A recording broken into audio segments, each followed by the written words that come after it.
You've been watching all these incidents of sexual misconduct. What's just been your response, not as a congresswoman, but as a person?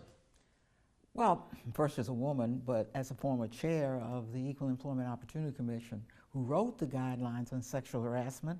Before that, sexual harassment had not even been defined as a violation of the anti-discrimination laws. My concern now is that, as grateful as we are to the women who've come forward to tag high-profile men for sexual harassment, we've had no focus on the average woman in the workplace. My commission would focus Congress on women from offices to factories. EOC gets upwards of 12,000 complaints every year. They don't come from high-profile women, but we know nothing of them. We've not gotten to the root of the problem. A commission, I think, could do that in a way that, frankly, even Congress, which has no divisions on this, is certainly not doing. What would a commission look like? It would have people from various sectors, workplace sectors. It would have experts, and it probably would be appointed by the president. If we can have a commission on sex trafficking or a commission on gambling, certainly we can have a commission on sexual harassment, which is ubiquitous in our society today, despite the EEOC guidelines, despite the remedies that are available to people. Switch gears, talking about some national issues. The State of the Union, you released this press release in response. What was your general reaction to the State of the Union? Well, I picked out several issues. Let me choose one, because I am ranking member of the Committee on Infrastructure. The President has proposed a $1 trillion repair of our bridges and roads and the rest. What a sham that is.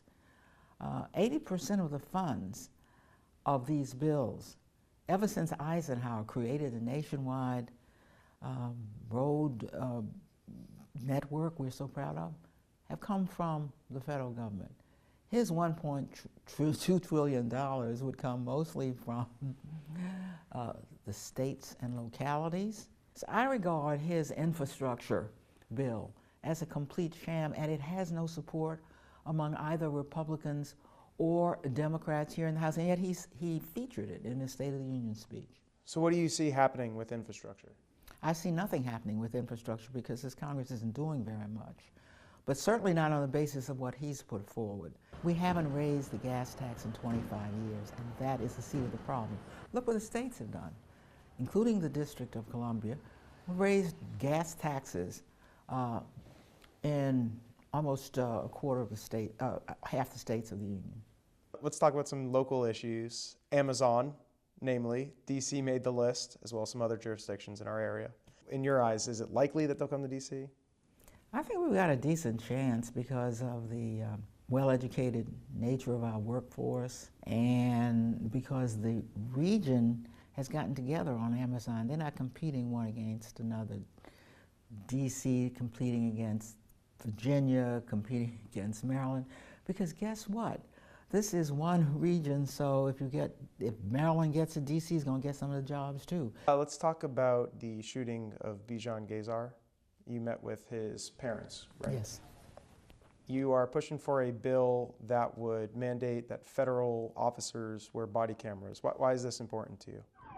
The tragic shooting of this 25-year-old young man that we now have seen on video, in a way we seldom get to see these shootings, virtually mandates, in my judgment, that the federal government do what the states have taken the leadership on doing, including here in the District of Columbia, and that is equipping our police with body cameras and dashboard cameras.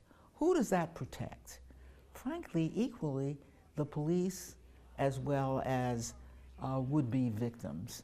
So I don't know what people are afraid of. Police forces in other parts of the country have not opposed these videos and these cameras because they understand that they tell the truth, whatever it turns out to be. Federal officers normally patrol around their own buildings, but there are two sets of officers, the Park Police, who were involved here, and the Secret Service, who can patrol anywhere. It seems to me at least those police ought to have body cameras, and they ought to want body cameras, particularly here in the DMV. Let's talk about another committee you're on, which is the Oversight and Government Reform Committee. Right. Senator Trey Gowdy is leaving. We don't know who's going to be the new chairperson. And so the question is, do you have concerns about what this will mean for the districts and home rule? I'm very concerned that my good friend, a conservative Republican, has decided to leave the Congress. Trey Gowdy votes like other Republicans vote on national issues, but he has been respectful and observant of home rule. When he was first appointed chair, he actually came into the office where we were sitting and said he wanted to talk to Eleanor because he wanted to assure me that he didn't want to be the mayor of the District of Columbia. Remember what Republicans are supposed to stand for. Local control is their mantra. They don't like the federal government. They don't like the federal government even in what the federal government is in. And they would revolt if the federal government tried to enter into their everyday local affairs. We feel the same way. Statehood. Don't miss that one.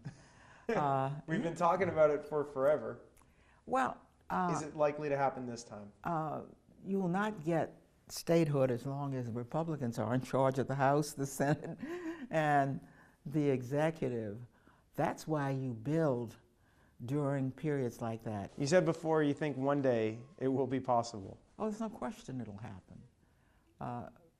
If we were sitting here, I don't know, 50 years ago, you would be saying, or let's say 100 years ago, you would be saying, will you ever get home rule? And I would be saying exactly what I'm saying today. It may take longer than it should, but it's going to happen.